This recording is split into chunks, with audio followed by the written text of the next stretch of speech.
Hello guys, welcome back to another video. तो guys, Delton Cables की financial year 2023 की second quarter की रिजल्ट आउट हो चुकी है।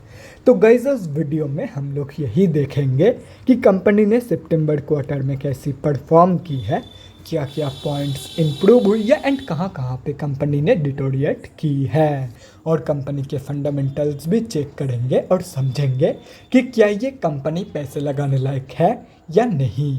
एंड उसके साथ साथ हम लोग कंपनी के टेक्निकल्स के बारे में भी डिस्कस करेंगे।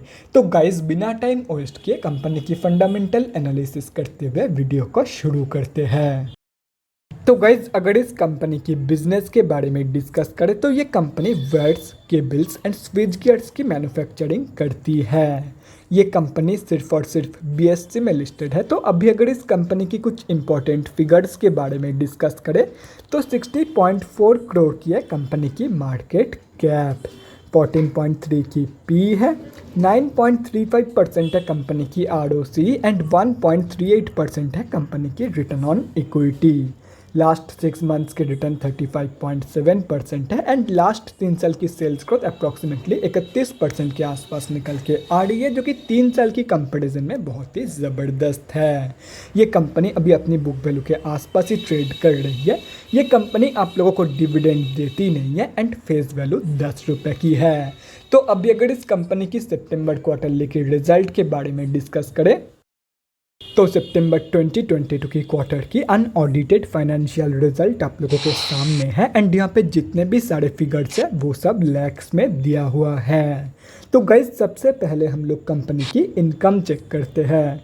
तो सितंबर 2022 की क्वार्टर में कंपनी ने अप्रॉक्सीमेटली 60 करोड़ की इनकम जनरेट किया है।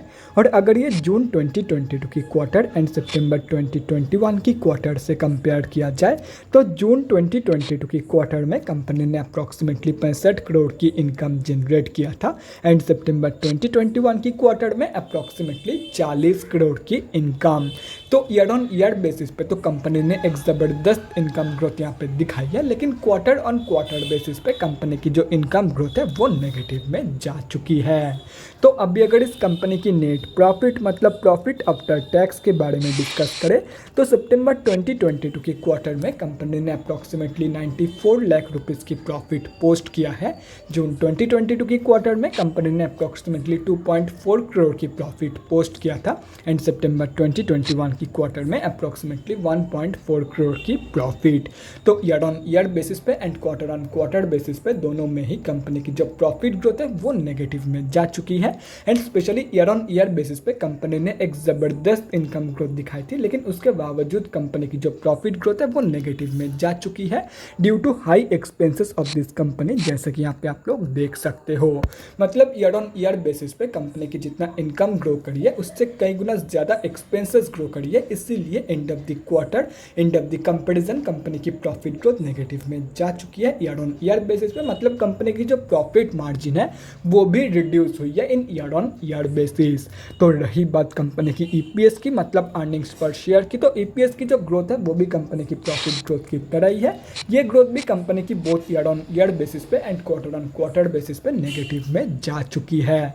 तो अगर ओवरऑल देखा जाए तो सितंबर 2022 की क्वार्टर में कंपनी ने सिर्फ और सिर्फ एक ही जगह पे पॉजिटिव ग्रोथ दिखाई है एंड वो है ईयर ऑन ईयर बेसिस की इनकम ग्रोथ। बाकी हर एक जगह पे कंपनी ने नेगेटिव ग्रोथ ही दिखाई है, हर एक जगह पे कंपनी ने डिटोरिएट की है इन सितंबर 2022 की क्वार्टर। तो ओवरऑल जो रिजल्ट है सितंबर 2022 के क्वार्टर की वो वीक निकल के आई है, वो बेकार निकल के आई है। कंपनी ने बेकार परफॉर्म किया है इन सितंबर 2022 की क्वार्टर। तो अभी अगर इस कंपनी की बैलेंस शीट के हेल्थ के बारे में डिस्कस करें तो हाफ ईयरली बेसिस पे कंपनी की रिजर्व के साथ साथ डेट भी इंक्रीज हुई है, लेकिन अगर देखा जाए तो डेट ज़्यादा इंक्रीज हुई है कंपेयर टू कंपनी के रिजर्व।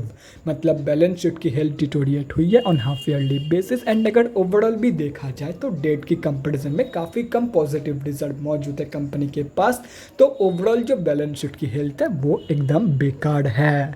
तो अभी अगर इस कंपनी के कैश फ्लोज के बारे में डिस्कस करें तो कैश फ्लोज की जो कंडीशन है वो इम्प्रूव हुई है ऑन FY 2022। FY 2021 में कंपनी के पास नेगेटिव 4 करोड़ की कैश फ्लोज मौजूद थी, जो कि अभी इंप्रूव होकर नेगेटिव 1 करोड़ की हो चुकी है। लेकिन अगर ओवरऑल देखा जाए तो अभी भी कंपनी के पास नेगेटिव 1 करोड़ की कैश फ्लोज मौजूद है। मतलब कैश फ्लोज की जो कंडीशन है वो भी बैलेंस शीट की तरह ही बेकार है। और रही बात कंपनी की शेयर होल्डिंग पैटर्न की, तो गाइस सितंबर क्वार्टरली की शेयर होल्डिंग पैटर्न अभी तक आउट नहीं हुई है। लेकिन अगर जून क्वार्टरली की शेयर होल्डिंग पैटर्न देखा जाए तो जून की क्वार्टर में इस कंपनी में प्रमोटर्स की होल्डिंग थी 73.8%, डीआईआईस की होल्डिंग थी 0.02% एंड पब्लिक की होल्डिंग थी 26.18% के आसपास। एंड अगर पब्लिक में देखा जाए तो कई सारे बड़े रिटेलर्स की होल्डिंग है। एंड अगर ये सब कुछ कैलकुलेट करते हैं तो इस कंपनी में हम अब जैसे छोटे मोटे रिटेलर की जो होल्डिंग है वो अप्रॉक्सीमेटली 15.81% के आसपास निकल के आ रही है। तो गाइज अभी कंक्लूजन पे आते हैं कि क्या आप लोगों को इस कंपनी में पैसा लगाना चाहिए या नहीं।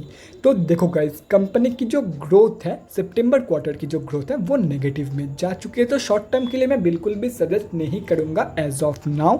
और रही बात लॉन्ग टर्म की, तो बैलेंस शीट की हेल्थ कुछ खास नहीं है, कुछ खास क्या बेकार है, कैश फ्लोज की कंडीशन भी बेकार है। तो ऐसे में मैं आप लोगों को यही बोलूँगा कि अगर कंपनी के ऊपर भरोसा है तो ही इस कंपनी में पैसा लगाना, otherwise simply avoid this company. तो गाइज अभी अगर इस कंपनी के टेक्निकल्स के बारे में डिस्कस करें, डेल्टन केबल्स सिर्फ और सिर्फ बीएससी में लिस्टेड कंपनी है। तो यहाँ पे हम लोग आ चुके हैं बीएससी के डेली चार्ट पे। तो गाइज सबसे पहले हम लोग ये समझते हैं कि कंपनी में अभी चल क्या रहा है। तो गाइज कंपनी अभी अपनी 200 की मूविंग एवरेज से ऊपर ट्रेड कर रही है। मतलब कंपनी अभी ऑफिशियली तो अप ट्रेंड में है। एंड अगर देखा जाए तो ये कंपनी पिछले ऑलमोस्ट 2-3 महीने से एक ही रेंज के अंदर कंसोलिडेट कर रही है। तो ऐसे में जिनकी भी होल्डिंग इस कंपनी में ऑलरेडी है उन लोगों को मैं यही सजेस्ट करूँगा कि आप लोग इस कंपनी में सिंपली एक स्टॉप लॉस लगा के रख दो। एंड स्टॉप लॉस कहाँ पर लगाना है वो एंटायरली आप लोगों के ऊपर डिपेंड करता है। अगर आप लोग एक स्ट्रिक्ट स्टॉप लॉस लगाना चाहते हो तो सिंपली 200 की मूविंग एवरेज के नीचे स्टॉप लॉस लगाओ। और अगर आप लोग थोड़ा सा लूज लगाना चाहते हो तो लास्ट 52 वीक लो के नीचे स्टॉप लॉस लगा के रख दो। अगर ये कंपनी बाई चांस यहाँ पे कंसोलिडेट करते करते 200 मूविंग एवरेज से स्लिप कर जाती है तो जिन लोगों ने भी स्ट्रिक्ट स्टॉप लॉस लगाया था उन लोगों का स्टॉप लॉस हिट हो जाएगा एंड वो लोग ज़्यादा लॉस होने के हाथ से बच जाएगा। एंड वहीं पे जिन लोगों ने लूज स्टॉप लॉस लगाया था, अगर कंपनी यहाँ पे 200 मूविंग एवरेज से नीचे स्लिप करने के बाद अगर अपनी लास्ट 52 वीक लो को भी तोड़ते हुए नीचे चली जाती है तो सिंपली आप लोगों का भी स्टॉप लॉस हिट हो जाएगा एंड आप लोग भी ज़्यादा लॉस होने के हाथ से बच जाओगे। बाकी स्टॉप लॉस लगाना है या नहीं ये एंटायरली सब्जेक्टिव है। तो गाइस अभी अगर इस कंपनी में फ्रेश एंट्रीज के बारे में बात करें तो पहले ही क्लियर कर देता हूँ कि ये कंपनी ना ही स्विंग ट्रेडर्स के लिए है ना ही शॉर्ट टर्म ट्रेडर्स। एंड ये मैं इसीलिए बोल रहा हूँ क्योंकि कंपनी अपनी, यहाँ पे आप लोग चार्ट में देख सकते हो, कंपनी अपनी 200 मूविंग एवरेज के आसपास ही बहुत ही ज़्यादा वोलेटिलिटी के साथ ट्रेड करती है हमेशा। एंड पिछले 2-3 साल से तो ऐसा ही चल रहा है इस कंपनी में, यहाँ पे आप लोग साफ देख सकते हो। तो ऐसा चार्ट पैटर्न अगर आप लोगों को किसी भी स्टॉक में देखने को मिल जाए तो simply stay away from that kind of stocks. बाकी अगर आप लोग खुद के रिस्क पे स्विंग ट्रेड या तो फिर शॉर्ट टर्म ट्रेड लेना चाहते हो तो ये एंटायरली आप लोगों के ऊपर डिपेंड करता है।